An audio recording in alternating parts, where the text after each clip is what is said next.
I remember even as simple as birthday parties at home, which were very simple affairs. You just called for food from outside, and there was this cake being cut. You thought "Arey, everything was so boring because the high intensity of our jobs, where everything was wanted now, and everybody else was as kicked as you were about certain things.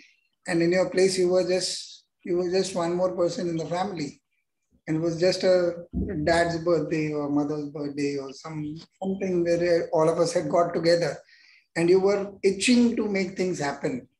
You may even sometimes have creative ideas about how it should be done or whatever. But they were all simple people. Yes? They just want to be with you, and they could not figure out why were you being so cranky about it. I think it took me a lot of time to understand that hello, you cannot mix the two things. In fact, it is a great uh, sobering ground for all the nonsensical habits you picked up in terms of late nights and pushing your body to its ultimate limits, pushing your mind to so much that your of the mind is at least being tested whether it can tear off. And those kind of discussions are happening. You're sitting with high intensity, highly intellectual people most of the time. And everyone has a point of view. Everyone is as good as you, if not that better than you. So you enjoy that energy. But if you keep seeking it everywhere, you're not going to get it. And when you come back home, Something I love is there's beauty in being a nobody. oh, I can talk about that for hours. Please continue. There's just and you see the simplicity. There's just so much beauty in being just a nobody in a space. And that just allows you, observation. It allows you to see free flow of conversation. There's no excessive intelligent talk.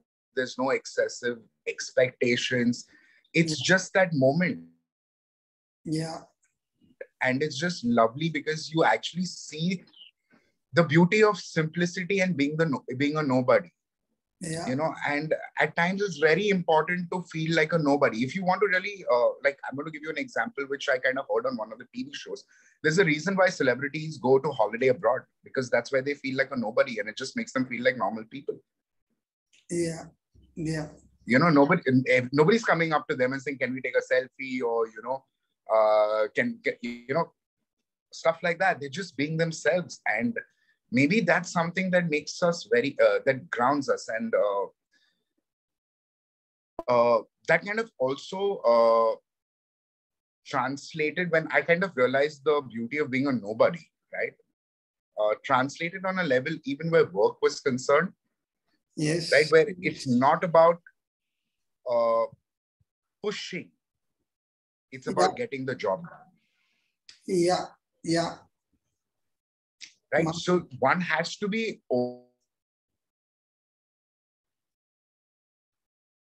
open to certain things going down. But when you're actually just being the observer and not being the person pushing it, right? You're able to find solutions versus being cranky and, just being a tyrant at that point. Yeah. I think also, I don't know if your experience resonates with what I am about to say. Very often I realize when this aspect of nobody or even observer, you're just waiting. You allow yourself the patience of allowing the situation to develop itself. Some magic very oftenly happens which you had not planned for. And you are like mesmerized because very often I've been told that I write very well. I've been doing some poetry on Facebook, but I do it in a minute. I have the thought and I have all the words. It's in less than a minute. I have that entire thing out. And if you come and praise it, I also praise it because I don't know. I know I haven't written it. That is for sure. I just had that brainwave. I just had the good luck to put it down in the right time and in the right space. And it's just out. So after 2 days, if you refer to it and tell me that you were brilliant, then I don't remember. And it's not even false modesty because I haven't written it in my head. Right. Right. There's no planning, because I was talking to this friend of mine who's a very beautiful writer. I totally resonates with me. Yeah, because she was saying she struggles with one word for 3 hours sometimes. I said, my God, after 3 hours, I will not remember my idea only. But it is so fluid, the whole situation. It's like, it's very open sesame kind of thing. It just opens at the right moment and it closes at the right moment. You cannot do too much with that creative process. Yeah. And to do that, you need to be the observer. You need to be in Harindranath Chattopadhyay's, one of his poems, he says, I have ceased to be the poet and am content to be the poem. I think it's more that feel that you are also a recipient of that goodness of creative or whatever you're trying to achieve. Of course, there is work. Of course, there is a certain sense of professional understanding that you bring to it. But I think I saw, in fact, one very little, again, an artistic episode that happened. There was one small feather that was, I live on the third floor. So outside my balcony, that feather was falling and a pigeon just flew by. And I was saying, if there is a feather, it will fly. It doesn't matter whether it is a bird or not. Just that thought came to me and I thought it's beautiful because you've always thought of birds as flying. But it's the feather that makes it fly. And if you take yourself lightly, you might actually fly. It's not really a big deal. Yes. Yes, absolutely.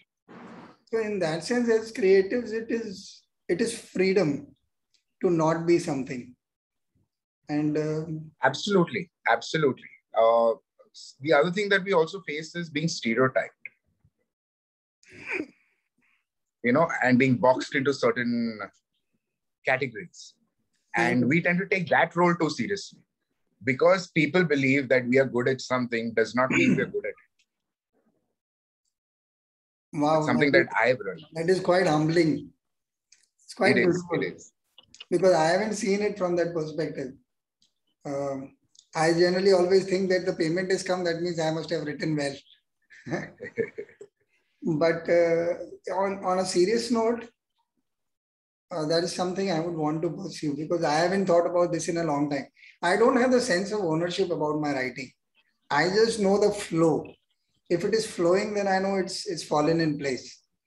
Even if it gets rejected. Funnily enough, I asked you a couple of questions earlier. And me and this designer friend, we pitch for a client every year. And more or less, we won the pitch every year. It is one of the biggest jobs. We win awards every year for it. This year, we presented 5 concepts. And all 5 were sent to the head office or something. And I have not been well for the last 2 weeks, like I told you. And in the middle of the week, I get a call saying that guy called and he says, all your 5 concepts have been rejected. And you have 10 more days to pitch again if you want. And I was at peace with it. I said, yeah, it's a good thing. Because I had plans to go for a meditation course. I had anyway cancelled it. So on that same day that I cancelled it, I received this call and I'm saying, oh, so I'm supposed to bid for it again. So it's okay. And in a way, I want you to talk about this if you can. There is a sense of, if something goes wrong, then I'm at peace. I know, okay, I know what is wrong. So now I can either solve it or else I can give in. Now it's very clear what is the position of the matter. It may not be what I want, but I'm happy that it is negative. I'm okay with it. In fact, I think the sense of being overconfident that, oh, I've got the job and I always get it and every year we win awards or whatever, is a position I'm not very comfortable with because I do not know whether it works like that. Like you said, this gets triggered from when Rahul comes and says, Bunty, you're a good writer. I do not even know whether you understand my writing. And I'm not bothered because the compliment is flattery to me. And I'm like, oh, wow. So I've actually forgotten the focus of the writing and it has gone on myself or my ego, whatever you want to call it, all those esoteric words. But actually the focus is writing. You keep writing well. I remember Sachin Tendulkar had said this. He was asked something. He says, how many ever centuries I may have struck before this? When I start my innings, they don't count that. They always begin my score on 0. So I thought that was a very wonderful perspective to have. It is. So what do you have to say something about how does one accept the negative when you are very strongly passionate about what you're presenting?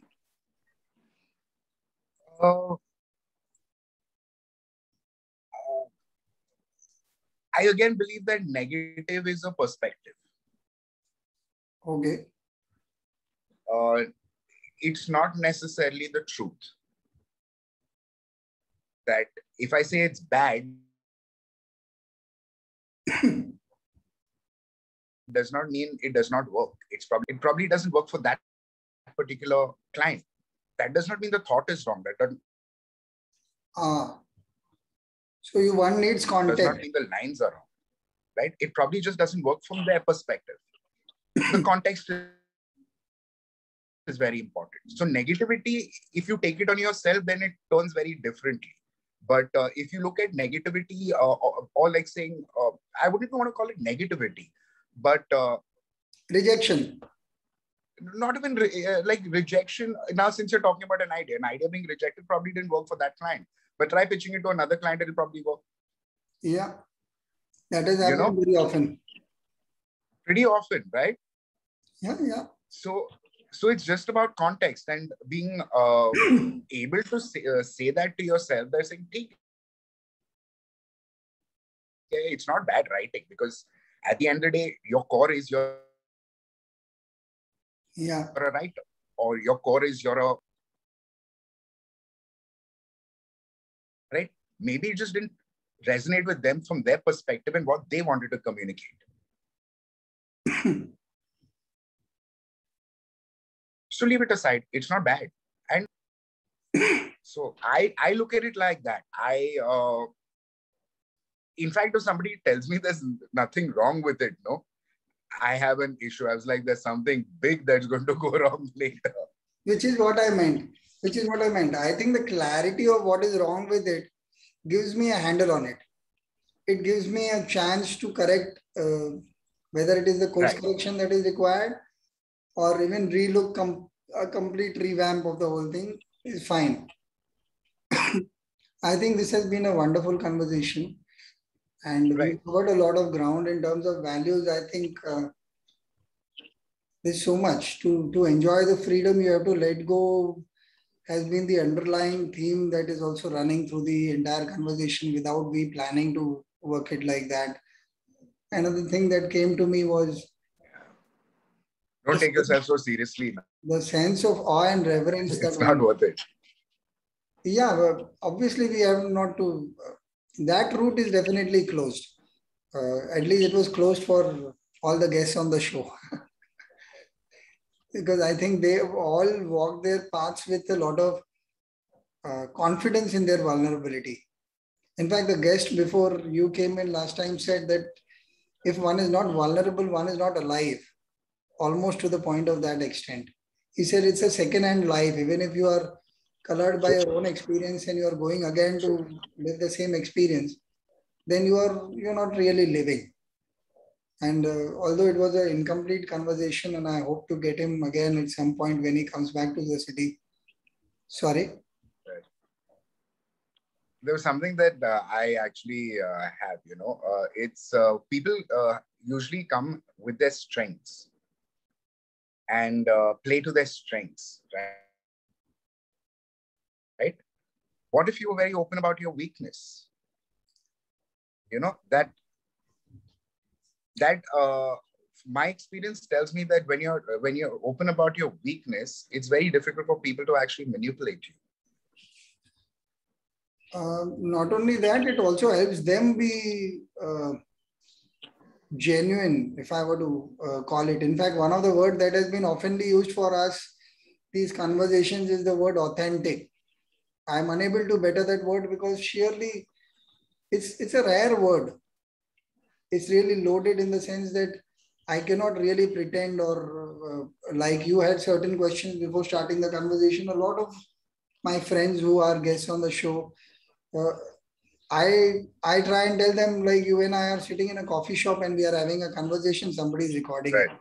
It is as much as that, or because that is sacred space for me. That is truly sacred space for me, where you and I don't have to pretend. We are already there, and we are really talking not about our strengths, because we don't need to pretend. We are already friends of sorts. Obviously, there have been some people I did not know, but they've been very right. They've been really grateful for their own lives, if I were to put it that way. So they do not come and pretend. I've had guests who've refused this one condition, that I'm not going to give a questionnaire. Absolutely. They have actually told me they don't want to get on the show because I have said no. But I would prefer it like that. The idea is enough of planned lives. Just live it. Life is quite kind and compassionate. It will take care of. It's been running for billions of years, better than what we've been doing. I'm sure there is something that will take care of us. So on that wonderful note, Rahul, thank you so much for your time and this absolutely amazing conversation. Always. I'll see you soon, brother. Thank you so much. Thank you so much for having me. I've had such a lovely time with you. Thank you. So good. Bye. All right. Bye. Bye.